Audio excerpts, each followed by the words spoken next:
प्रिय विद्यार्थियों, पिछली कक्षा में आपने देखा कि व्यवहार के जैविकी आधार के अंतर्गत न्यूरॉन क्या होता है, उसके कितने प्रकार होते हैं। आपने देखा कि न्यूरॉन तंत्रिका तंत्र की सबसे लघुतम इकाई है, जिसके द्वारा पर्यावरण से प्राप्त भौतिक ऊर्जा को विद्युतीय ऊर्जा में परिवर्तित कर सूचनाओं का संचरण किया जाता है।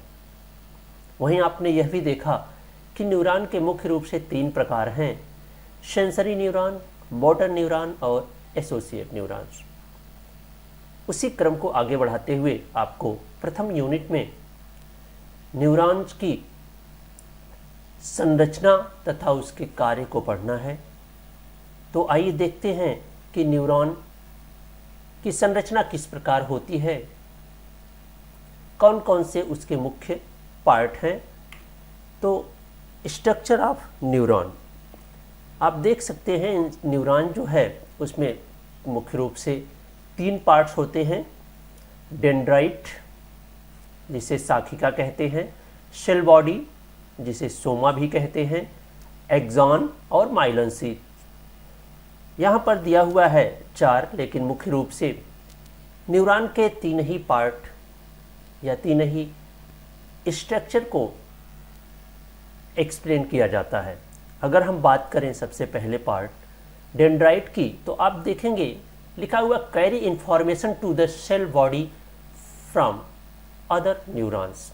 यानी कि शाखिका क्या है, आप इस चित्र में देखेंगे तो ये जो टहनियों की तरह निकला हुआ है, आप देख रहे हैं पेड़ों की टहनियों की तरह ये सारी चीज़ें, ये देखिए ये सारी चीज़ें क्या हैं, ये डेंड्राइट हैं जिसे शाखिका कहा जाता है। चूँकि पेड़ों की शाखाओं की तरह होता है इसलिए इसे शाखिका कहा जाता है। इसका काम होता है कि carry information to the cell body.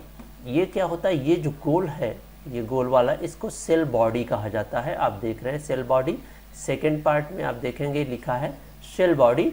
तो क्या करता है, यह बाहर से दूसरे न्यूरॉन से यहाँ से इंफॉर्मेशन लेता है और लेने के बाद इसको क्या करता है, सेल बॉडी को दे देता है।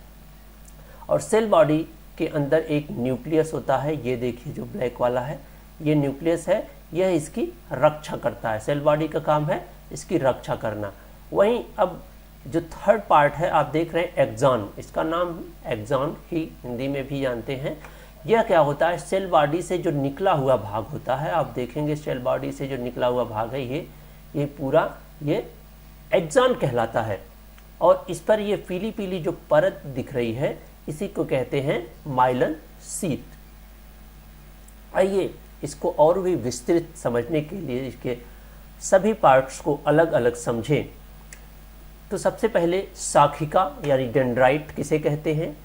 शाखिका का आकार पेड़ की टहनियों की शाखाओं के समान होता है, जिसमें कई छोटी छोटी उप शाखाएं होती हैं। आप देख सकते हैं यहाँ जो ये पेड़ की टहनी की तरह है, जिसमें छोटी छोटी देखिए उप शाखाएं हैं, बहुत सारी उप शाखाएं दिख रही हैं, उप शाखाएं होती हैं। शाखिका न्यूरॉन का एक प्रधान हिस्सा होता है। प्रधान हिस्सा यानी कि एक प्रमुख भाग होता है, क्योंकि न्यूरॉन का यही वह भाग है जो अन्य न्यूरॉन से क्या करता है, इंफॉर्मेशन या नर्व इंपल्स या तंत्रिका आवेग को क्या करता है, ग्रहण करता है। प्रधान हिस्सा होता है तथा इसका प्रधान कार्य दूसरे न्यूरॉन से आने वाले तंत्रिका आवेग को ग्रहण करके उसे कोश शरीर यानी सेल बॉडी में भेजना है। आप जानते हैं कि ये जो हिस्सा होता है, ये गोल सा, ये क्या है, सेल बॉडी है। ठीक है, यानी कि सबसे पहला जो न्यूरॉन का भाग है उसकी संरचना का, वो है क्या, शाखिका। यानी कि ये जो पेड़ की टहनियों की तरह आप चारों तरफ देख रहे हैं, इसे डेंड्राइट कहा जाता है, शाखिका कहा जाता है हिंदी में। ठीक है, उम्मीद है कि आप ये समझ गए होंगे। आइए इसके अगले पार्ट की बात करें, जिसे कहा जाता है कोश शरीर या सेल बॉडी। कोश शरीर क्या होता है, न्यूरॉन का दूसरा प्रमुख भाग होता है, इसे सोमा भी कहा जाता है। आप चित्र में देख सकते हैं कोश शरीर का ये दूसरा जो प्रमुख भाग है, ये इसे क्या कहते हैं, सोमा भी कहा जाता है। यहाँ पे लिखा भी है, आप देख सकते हैं। इसे सोमा भी कहा जाता है। यह न्यूरॉन का जीव होता है, न्यूरॉन का जीव होता है। इसका तात्पर्य यह है कि यह न्यूरॉन को जीवित रखने के लिए जरूरी होता है। यदि किसी कारण से कोश शरीर नष्ट हो जाता है, यानी कि अगर यह सोमा किसी कारण से नष्ट हो जाता है तो न्यूरॉन की मृत्यु हो जाती है या कार्य करना वो बंद कर देता है। कोश शरीर में एक विशेष तरल पदार्थ भरा होता है, यानी कि इसमें एक तरह का तरल पदार्थ इसके अंदर भरा होता है जिसे कहा जाता है साइटोप्लाज्म कहा जाता है, जिसके कारण ही ये केंद्रक जीवित रहता है। उसमें जो एक विशेष झिल्ली से ढका होता है, कोश शरीर के बीच केंद्रक होता है जो उसका प्रमुख भाग होता है, यानी कि जो ये केंद्रक है आप देख रहे हैं ये इसका प्रमुख भाग होता है। अब क्या है कि जो ये कोश शरीर है इसके दो प्रमुख कार्य होते हैं, यानी कोश शरीर का दो कार्य होता है। एक तो होता है शाखिका द्वारा लाए गए तंत्रिका आवेग को ग्रहण करना और उसे आगे बढ़ाना, यानी कि इसके दो प्रमुख कार्य हैं। एक तो ये शाखिका से जो भी सूचनाएं आ रही हैं, ठीक, इन सूचनाओं को सोमा क्या करता है, वो ग्रहण करता है और ग्रहण करने के बाद इसको कहाँ भेजता है, एक्सॉन में भेजता है। दूसरा कार्य है तंत्रिका कोश को स्वस्थ और जीवित रखना। दो कार्य है, एक तो इंफॉर्मेशन या नर्व इंपल्स को ग्रहण करना और उसको आगे भेजना, और दूसरा कि केंद्रक को जीवित रखना या न्यूरॉन को जीवित रखना या स्वस्थ रखने की जिम्मेदारी भी कोश शरीर की ही होती है। आइए इसके तीसरे प्रमुख पार्ट की हम बात करें जिसे कहा जाता है एक्सॉन। आप देख सकते हैं कि न्यूरॉन के उस प्रमुख भाग को एक्सॉन कहा जाता है जो कोश शरीर से निकला होता है। आप देख रहे हैं जो कोश शरीर है उससे जो निकला हुआ भाग है, ये यहाँ से देख रहे हैं निकल रहा है, यहाँ से जो निकला हुआ भाग है ये सब एक्सॉन कहलाता है। लंबवत दिखाई देता है, यह छोटा भी हो सकता है और काफ़ी लंबा भी हो सकता है। अधिकतर न्यूरॉन का एक्सॉन एक पतला परंतु मोटे आवरण से ढका होता है। आप ध्यान देंगे ये पतला ये एक्सॉन है, आप यहाँ देखिए लिखा भी है, लेकिन यह मोटे आवरण से ढका भी होता है, ये देखिए। और जो बीच बीच में क्या है, दबा हुआ है, तो ये मोटे आवरण से जो ढका है इसी को क्या कहते हैं, माइलन शीट कहते हैं। इसी को माइलन शीट कहते हैं, मोटे आवरण से ढका होता है जिसे माइलन शीट कहते हैं। आप देख सकते हैं कहा जाता है यह शीट या आवरण सतत न होकर प्रत्येक 2-2 मीटर पर काफ़ी पतला होकर दबा होता है।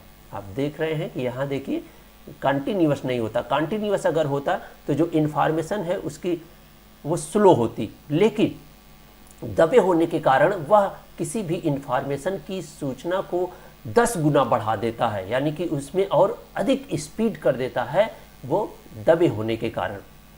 प्रत्येक एक्सॉन के अंतिम छोर पर छोटे छोटे तंतु होते हैं। आप देख रहे हैं ये एक्सॉन का अंतिम छोर है, ये यहाँ पर देख रहे हैं छोटे छोटे, ये देखिए छोटे छोटे प्लेट हैं ना, ये छोटे छोटे जो प्लेट हैं उसको कहा जाता है एंड ब्रश या एंड प्लेट कहा जाता है। अनेक एक्सॉन एक साथ मिलकर एक तंत्रिका का निर्माण करते हैं। तो इस आधार पर जो इसके 3 प्रमुख भाग आपने देखा, सबसे पहले शाखिका, दूसरा कोश शरीर और तीसरा एक्सॉन। अब क्या है कि एक्सॉन के कार्य क्या हैं, आप देखेंगे एक्सॉन के भी 2 प्रमुख कार्य हैं। एक तो कोश शरीर से आए हुए तंत्रिका आवेग को क्या करना है, ग्रहण करना है, यानी कि कोश शरीर से जो भी तंत्रिका आवेग आ रहा है उसको ग्रहण करना, और दूसरा क्या है, तंत्रिका आवेग को अंतिम छोर यानी एंड ब्रश तक पहुंचाना होता है। ठीक है, तो इस आधार पर कोश शरीर के एक्सॉन के ये 2 प्रमुख कार्य हैं। अब हम देखते हैं कि न्यूरॉन्स के कार्य, तो आप बहुत ही आसानी से समझ सकते हैं कि जो न्यूरॉन है वह एक तंत्रिका तंत्र की सबसे छोटी इकाई है जो सूचनाओं का संचरण करती है, जिसमें आपने देखा कि इसके 3 प्रमुख भाग हैं। तो अब इस कार्य कैसे करता है, जहाँ तक आप अभी तक समझ गए होंगे कि यह कार्य कैसे करता है, जबकि इसकी संरचना में आप देख रहे हैं कि ये इधर शाखिका होती है, उसके बाद ये केंद्रक है, सोमा है, और ये एक्सॉन लास्ट में एंड ब्रश है।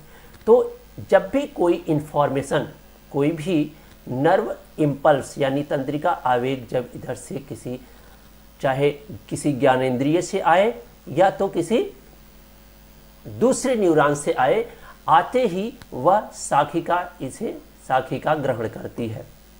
साखिका इसको जब ग्रहण करती है तो साखिका ग्रहण करने के बाद उस नर्व इम्पल्स को कहाँ भेजती है? सोमा में या कोश शरीर में भेजती है।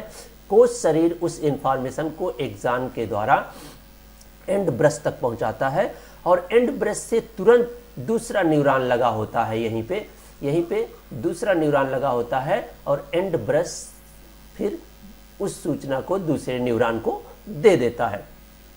इस आधार पर आप देखते हैं कि इसका जो कार्य है सूचनाओं को ग्रहण करना और उसे आगे बढ़ाना, मुख्य रूप से यही कार्य होता है।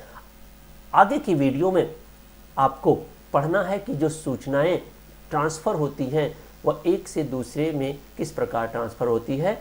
आपको इसी यूनिट में पढ़ना है साइनेप्टिक दरार यानी कि संधि स्थलीय दरार भी पढ़ना है और तंत्रिका आवेग क्या होता है वो पढ़ना है।